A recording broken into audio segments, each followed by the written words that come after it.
जय हिंद दोस्तों, मैं एक नाम राजेश पटेल एक सर्विसमैन न्यूज चैनल 6 अगस्त 2025 में आप सभी का हार्दिक स्वागत करता हूं। पहले खबर बताऊंगा, इसके बाद विस्तार से। खबर अच्छी लगे तो लाइक और सब्सक्राइब करें। पहली हेडिंग, डीए और डीआर 58% भुगतान अगस्त 2025 से जनवरी 2025 तक। एसबीआई की सौगात अग्निवीरों को 4,13,13% बिना गारंटी के।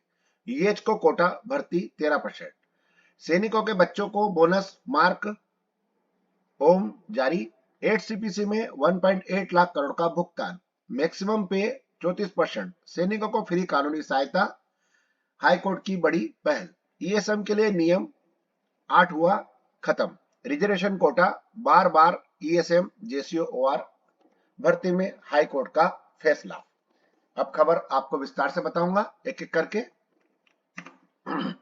पहली खबर है महंगाई भत्ते की खबर। बैंक कर्मचारियों और पेंशन भोगियों के लिए अगस्त से अक्टूबर तक के डीए डीआर की घोषणा होनी है। उसके लिए बताया गया है कि सितंबर और अक्टूबर 2025 के लिए विभिन्न बैंक कर्मचारियों और पेंशन भोगियों के लिए महंगाई भत्ते डीए और डीआर महंगाई भत्ता रहा डीआर दरों की घोषणा की है। संशोधित डीए डीआरओ द्वारा विवरण निम्नलिखित है। इसमें बताया गया कि 8/3/2000 को 7 बीपी से 90 के संयुक्त नोट के तहत अगस्त, सितंबर और अक्टूबर 2025 के लिए बैंकों के कामगार और अधिकारी कर्मचारियों के लिए महंगाई भत्ते की दरें वेतन 21.13% होगी।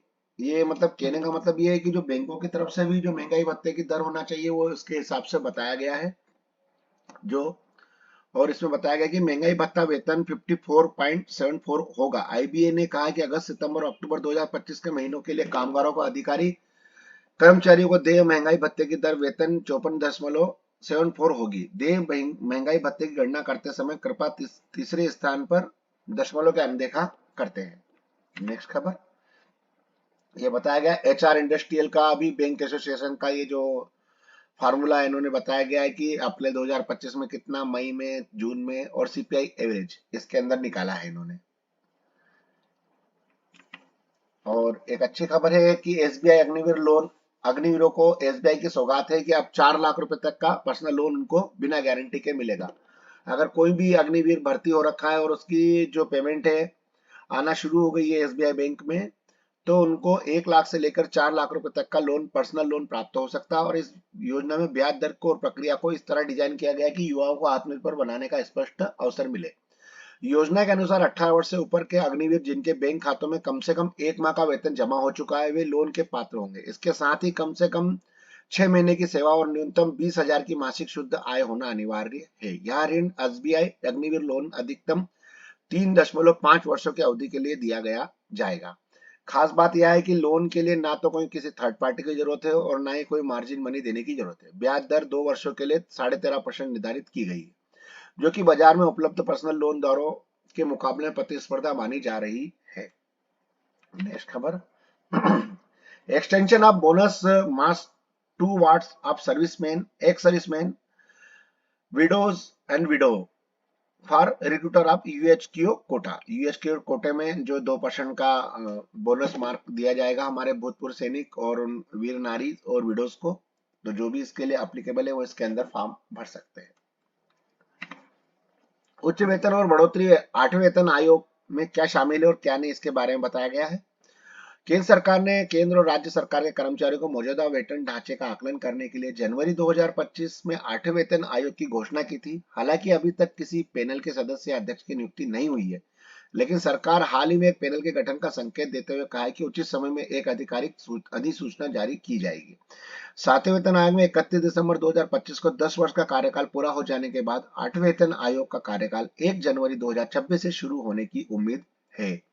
पिछले आयोग में एक संरचित वेतन मैट्रिक्स पेश किया गया था, जिसने पिछली वेतन ग्रेड प्रणाली की जगह स्तरों को शामिल किया गया था। जब अब 1 करोड़ से ज्यादा सेवारत कर्मचारी और पेंशन भोगी संशोधित वेतन पेंशन के लिए सरकार द्वारा संदर्भ शर्तों और टीओआर की अधिसूचना का इंतजार कर रहे हैं। राज्यसभा में एक प्रश्न के उत्तर में वित्त मंत्रालय ने स्पष्ट किया है कि 8वें वेतन आयोग के सदस्यों और अध्यक्ष की नियुक्ति सरकार द्वारा आयोग की अधिसूचना जारी होने के बाद ही अंतिम रूप दी जाएगी। विभिन्न दैनिक समाचार पत्रों की रिपोर्ट से पता चलता है कि 8वें वेतन आयोग द्वारा वेतन में 30 से 34% की वृद्धि हो सकती है, जिससे सरकार पर लगभग 1.8 लाख करोड़ का बोझ बढ़ेगा। इसके अतिरिक्त फिटमेंट फैक्टर 1.83 और 2.46 के बीच निर्धारित किए जाने की संभावना है, जो देश भर के सरकारी कर्मचारियों के लिए एक महत्वपूर्ण बड़ा बदलाव होगा।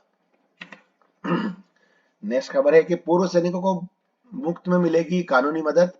अभी हर जिले और स्टेटों में भी ये हो रहा है कि वहां पर जो है सरकार की तरफ से या कोर्ट की तरफ से जो है कानूनी सहायता के लिए मुफ्त सहायता दी जा रही है कानून के लिए, और एक विधिक क्लिनिक खोला गया है जिसमें कि हम हमारे क्षेत्र में रहते हैं, वहां पे अगर कोई हमें समस्या आती है तो उसके लिए हम इसमें जाके अप्लाई कर सकते हैं और ये हमारी मदद करेंगे। तो इसी तर्ज पर अब जो है ये बक्सर जो है बिहार के अंदर है, वहां की कोर्ट का में भी एक विधिक सहायता क्लिनिक मुफ्त कानूनी मदद के लिए खोला गया, जिसमें जिला सैनिक कल्याण कार्यालय में विधिक सहायता क्लिनिक का उद्घाटन भी किया गया। और कार्यक्रम की शुरुआत न्यायाधीश सह सचिव जिला विधिक सेवा अधिकारी नेहा दयाल ने दीप प्रज्वलित कर दिया गया। इस अवसर पर उन्होंने अपने संबोधन में कहा कि बिहार राज्य विधिक सेवा प्राधिकार के निर्देशानुसार वीर परिवार सहायक योजना के अंतर्गत विधिक सहायता प्रदान करने हेतु इसकी शुरुआत की गई है।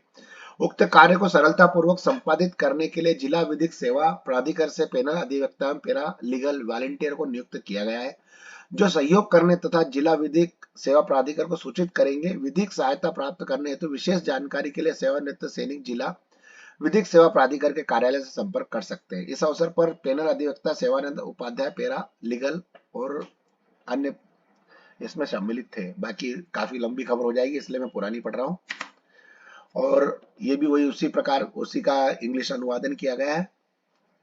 इसमें legal help for the soldier वीर परिवार सहायता योजना 2025 के बारे में बताया गया है। और कार्यपालिका किसी पूर्व सैनिक को आरक्षण लाभ तो प्राप्त करने की संख्या पर प्रतिबंध नहीं लगा सकती।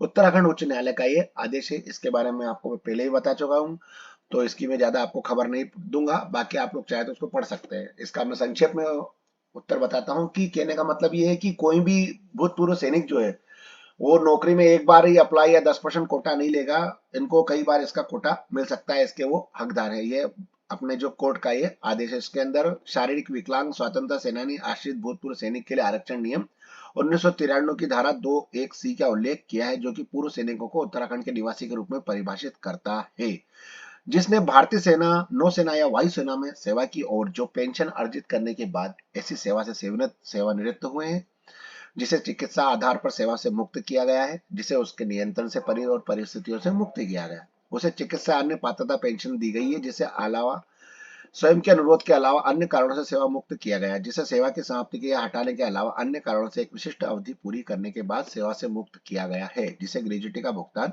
किया गया है, वो भूतपूर्व सैनिक माना जाएगा और उसको ये इसका लाभ मिलेगा।